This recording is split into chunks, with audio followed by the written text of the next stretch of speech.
Birazdan okunacak inşallah. Az kaldı. Sakin ol, sakin ol. Gel iftar topu bu ya. İftar topu gel ya. Ya siz bir haftada neler yaşadınız ya? Psikoloji falan kalmamış. Al su iç, ezan okundu.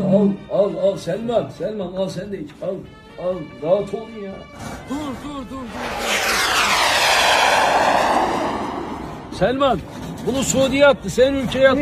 Koş. Erdoğan bizi kurtar. Ya İran tamam petrol sen bombası, hangisin? baba Sen adam.